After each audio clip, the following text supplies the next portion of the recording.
Hey guys, and welcome back to the second episode of the conversation with Peter.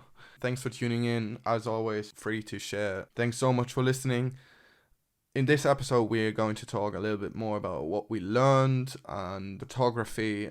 Yeah, I hope you have fun and see you next time. Enjoy.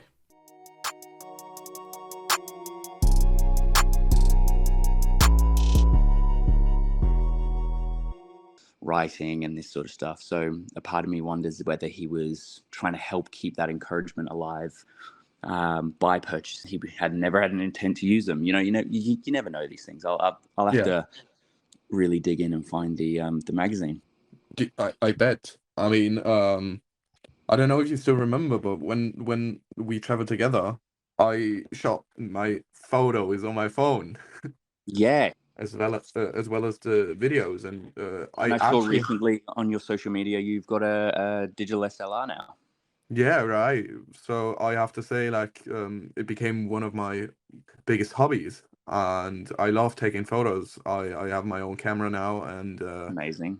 it was just really, it's a really round story, if you can say it like that, you know.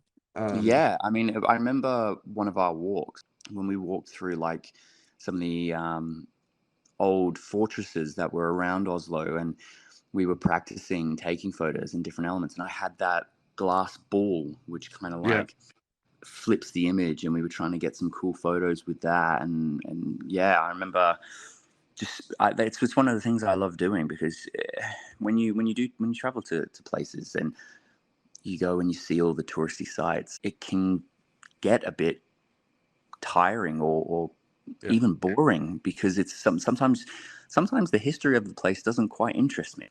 I don't care for it. It's not something that captures my attention. But what does is like the architecture or seeing the people. I remember on our photo walk, we were just simply taking our time and walking through the city and kind of really immersing ourselves.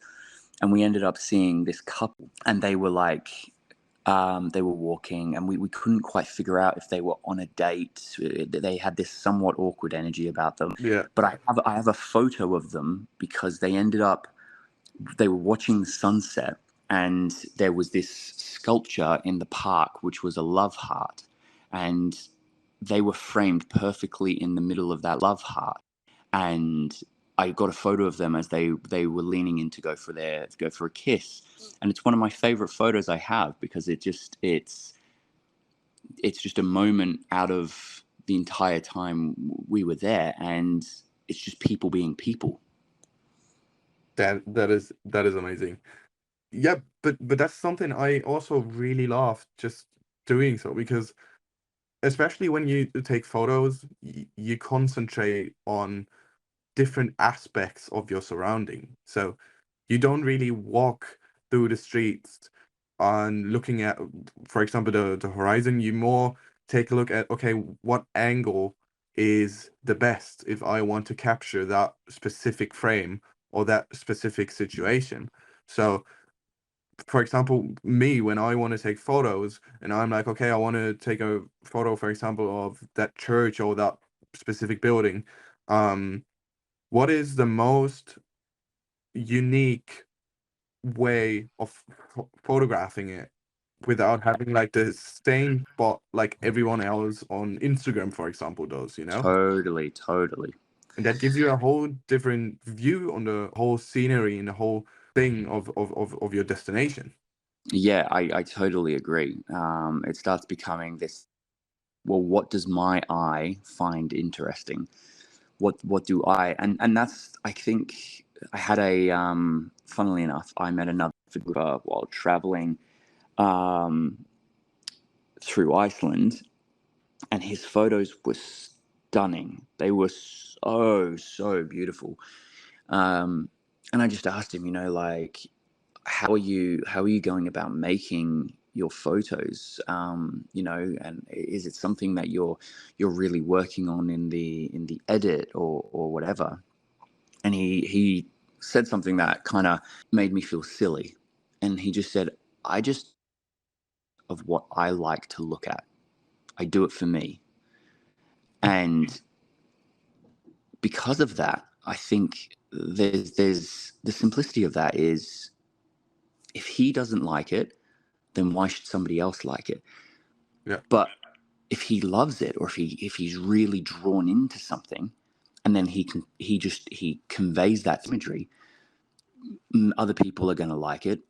But even in the end, somebody doesn't like it, he still likes what he's done. He still loves the art that he's created. And it stops being this like chore almost, or this huge effort to try and find something and create something new. And he's creating something for himself.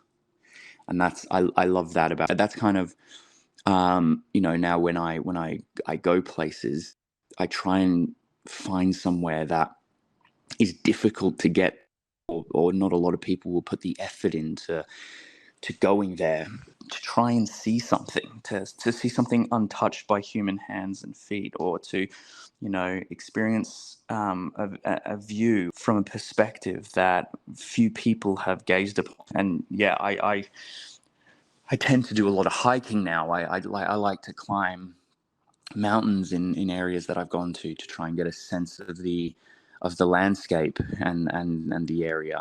And I find that really helps me with my photography these days. Oh, I bet. And I mean, you're probably on the right spot, right, for hiking and just great views. Oh my God, yeah. The nature here is insane. I Yeah, I bet. recently climbed a mountain here, which was surrounded by alpine lakes, and I went for a cold swim after the hike. And it was only when we were in the water, and there was other people that started randomly coming past, and they were like, "Yeah, there's bears around here," and I was like, "Yeah, okay." Um, I mean, it is the mountains, so. Yeah, yeah, yeah. And I mean, like, dangerous animals in Australia, that's not really far off. So, I mean, sure. I don't think they're as man-eating as the ones here. Like we have sharks, I suppose, but um, we don't casually have them on our back door. I think that's what I love about Vancouver so much. With my I've been here 2 months now, but the mountains and the wilderness is literally right on the doorstep. Like from where I'm living at the moment, it's a 15-minute drive, and then you are in the mountains, and there are bears. So it's you're completely engulfed in it. Whereas there's like most other places that I've been, and places that I travel in the States, you'd have to go for a decent drive to start getting right into the thick of the nature and habitats. But this is right here. that is amazing. And in terms of cold swim, we also Yeah, had a pretty cold swim in Norway, if you still we did. remember. That was the start of it for me, because we went to the sauna Yeah. that was there, and it was like a sauna mixed with a nightclub. There was a DJ there, and we could get beer. And then what people were doing were having a hot sweat ceremony, and then jumping in like little ice baths. But then we went one step further, didn't we? We went Yeah. we went and jumped in the fjord. In the fjord. I still remember the little sign in front, which said risk of heart attack or something like that. I don't Yeah, know. Something like that. cold. That's still some of the coldest water I've swam. Yeah, but that was really cool. And I think that was probably one of my favorite days in Norway so far, Yeah, because same. it was so adventurous and so cultural, especially like the whole sauna thing in Scandinavia. It's just a thing on its own. And we were just sitting like on top of all those stairs, like in this huge sauna with Yeah, beers in our hand, which literally cost like I think it was $10 per beer. yeah, it was quite expensive. But then also we were talking to these um, two Norwegian fellas that were coming here for a night out. This was their night out. Yeah. And I don't know if you remember, but one of them was a ballet dancer and the other was a photographer. Oh yeah, I still remember. Yeah, yeah, yeah, yeah. And the photographer and they were best friends. And the photographer would take photos of Pictures of him. all of his performances, and he was his muse. Right. They were best friends, and he was his artistic muse with his ballet, and they were teaching us about the sauna culture, and it was them that said about jumping into the fjord, like people can do it, and it's kind of like a better experience because the water in the bath is cold, but it's a safety element, right? Yeah. Because it's safe and it's there and you can jump out straight away, and then there's warm showers next to it that you don't really sit with it and you don't become present with it. But when you go to jump in to walk across the concrete, which I don't know if you remember, but your feet started to burn. They were that cold. Yeah. Yeah. And then you're standing there and you're shivering before you even jumping into the water. It was like -3 degrees, I think. I Yeah. remember seeing the thermometer, and then the I water was like -6, -7, maybe. Yeah, and there was a little bit of ice on top of it. Yeah, So it that we had to wasn't jump it through. wasn't it wasn't really completely frozen, but just a bit like a little layer of ice was on top of it. And I still know that right in front of the ladder, um there was like wooden steps or like just wooden planks, and they were so slippery that you literally had to be so careful. Yeah, as you were going. No, I remember then jumping in and it feeling like 1,000 knives were just stabbing me all at once, and like this survival instinct kicking in, to try and then swim to the ladder and climb out, and then standing on the concrete where my feet were burning and I was shivering, and now my body was like the ground is warm because the water was that cold and it was that much of a shock. And then after you jumped in, we then went back in and we sauna for a little bit longer to like warm ourselves up, and then we dried ourselves off and we walked back, and it was like we had this whole new lease on life. We were like Yeah. electrified, and like yeah, it was a really good moment. Yeah, it was. I actually think you edit those guys on Instagram, didn't you? I did, yeah. I might have to go through because I don't think they haven't posted in a while. So whether I still have them or the accounts are Yeah, no probably. longer active. Because I think there was something because I completely forgot this whole thing, what happened in the sauna. I just remembered the point when we jumped into the fjord, you with your GoPro, but that was actually it. Yeah. No, but it was awesome. It was really, really awesome. It was a really quiet night. I think it was under the week. No, it was not on the weekend, was it? No, I think it was like a Thursday night because then the weekend, because we ended up meeting another German Yeah, called Steffi, Steffi. Yeah. and we ended up went out for drinks, and because you didn't get let into the nightclub, I remember. Yeah, like Oh I don't yeah. think Uh, I don't think you had ID, or I no, I can't was quite I, w- I remember. was 19, and Oh, and you they have had to be a 20 in 20. Norway. Yeah, yep, yep, yep, yep. And so then Steffi and I had a beer, and then we came back out. Yeah, it was Yeah, like I think that was the final night in Norway, because I think the next day you were beginning your train ride up to Trondheim, and I was flying out. yeah, right, right. I think I had another day there. Yeah, I think right. I had an yeah, I think I had an extra day. Um, but Oh, because yeah, I you caught the night train, didn't you? yeah, exactly, exactly. So I did something with another German girl. Her name was Alida. And we actually went to a couple of islands in the fjord itself. Oh, Um, stunning. yeah, but what actually happened with the whole club thing when we wanted to go out was we met a boy called Jake in the hostel. I don't know if you remember. Remember, I do. I remember. Yeah, and Jake He was great was, as I think well. Jake was the same age as me at that Yeah. point, but I'm not quite sure about that.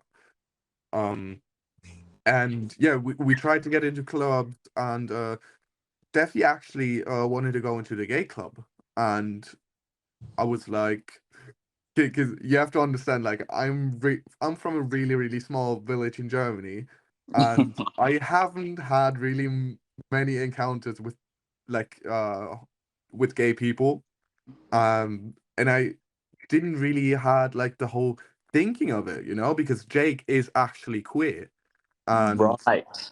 I know that Steffi said, because I think Jake probably loves going there. And I was like, why should he like it? I And remember this. I and remember this because yeah, and she was like, I picked up on this as well. because he's gay. And I was like, no, he's not gay. And she was like, oh, 100% he is. And it ended up that she was right. But in the end, we didn't got in. So Jake and I um went just through the streets, and I still remember that we asked loads of young Norwegians where a party is, where we probably can drink something under 20, but there wasn't like good A lot of options. places, yeah. Yeah. And so we ended up doing like a night walk with two Norwegian girls. Her names, I think they were called Helene and Mille, and they just showed us Oslo by night and gave us a quick tour about the spots, and then we ended up sitting in our hostel, just talking to each other until you guys joined. Yeah, shortly after. Yeah, Wow, man, I had forgotten so much of this. And it's all kind of just in the back of the memory there. yeah, that is the thing about like traveling, because you experience so much that most of the time you can't really process everything, and you simply can't remember every single detail because it's Yeah, just that's too much. exactly it. But that's like the cool thing about like the whole, yeah, about talking about it, because it just brings up so much. Well, it's also the perception that you have of your travel. You have one perception of what it was and what one person's experience was, or how you experienced the situation, and then you talk to somebody else who was there and had their experience, and they share their experience and what they thought, and you then get a new appreciation for what you witnessed or what you were a part of. You know. 100%. And um I always remember you had impeccable fashion. Your clothes were so stylish, and I was like, I don't know whether this is just like a European thing, but I feel like I'm dressed horribly going out places, and like your like you in photos looked great in all these places because like your clothes just added to it, whereas I was like in baggy cargo pants and like hiking boots and like one hiking shirt that I've worn everywhere I've gone. It's just a comfortable hiking shirt. I don't know if it's just like me, but I have to say though, I think a month after that, especially when I got to like the whole Balkan region, like Bosnia and Serbia, that was when I started to look horrendous. Like my jeans were literally ripped off, and I had to sew them together, and oh, it wasn't funny. It wasn't funny. I mean, that's a learning curve in itself, right? You pay your clothes and you learn how to forego fashion to still enjoy your travels. Yeah, that is the thing. Like, I have the feeling that I'm someone who actually takes loads of care about his like looks. Uh, Totally. and I was also pretty insecure about it, because I don't know if you still remember, because I mean, since you're a bit older than me, I asked you about the whole, like, how should I say, like the whole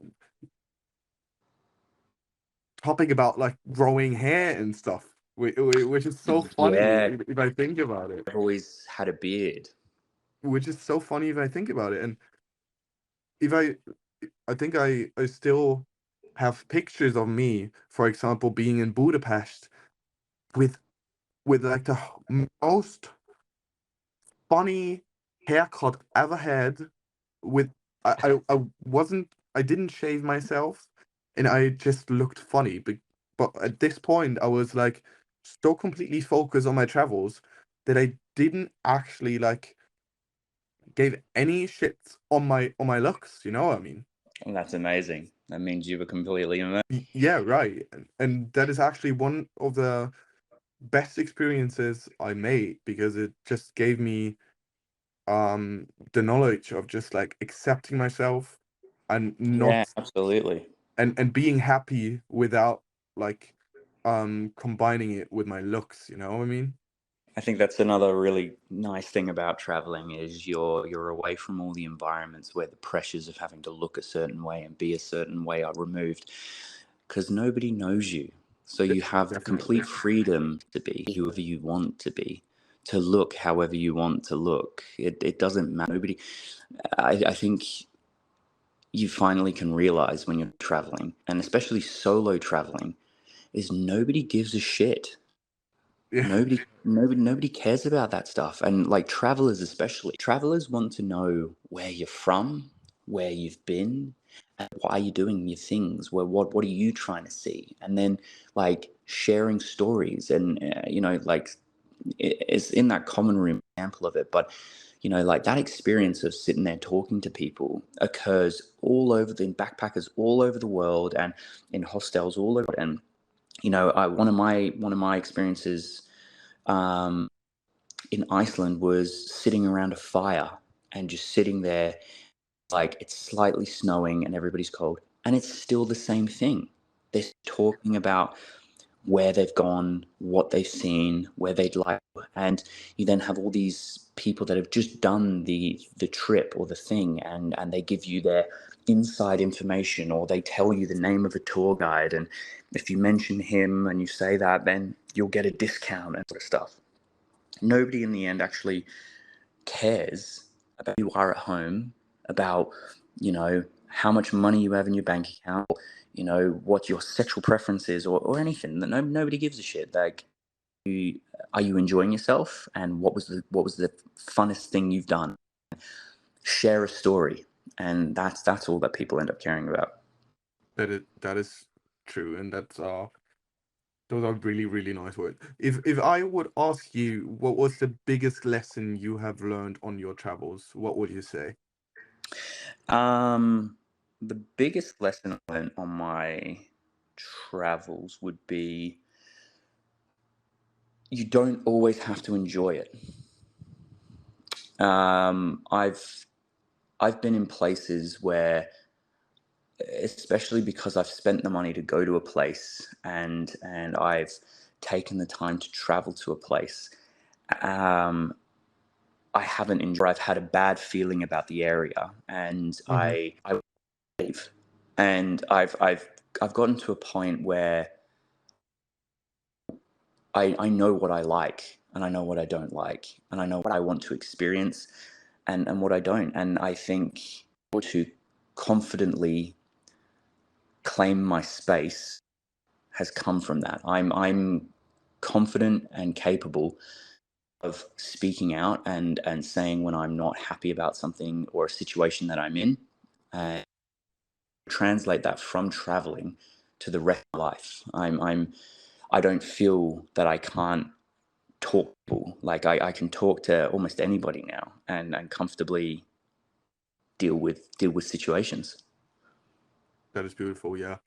I still remember I had when I arrived to Serbia, we got encountered because it was also a night bus, and we got encountered with racists on the streets because I was traveling with a guy from Japan at this moment, and I still remember that I was going into my hostel and I was like, "Oh my God, I am going to leave this country within 2 days because I can't stand how people are." Mm. And which was actually quite funny because I ended up staying there for 3 weeks. Um, Well, it's because a few bad eggs, right? Like you yeah, sometimes you have a bad experience and you think that's the whole place, but if you exactly. it's often just the situation. I experienced something not similar in terms of the racism, but I had an encounter in Jordan where I was I was traveling with a good friend of mine and his partner, and um, a lot of the Bedouins there. started aggressively trying to grab at her, and they were offering us money for her, and it was a really gross, and they weren't listening, and they weren't leaving her alone, and it really put a bad taste in my mouth, and I didn't want to go anywhere else in Jordan.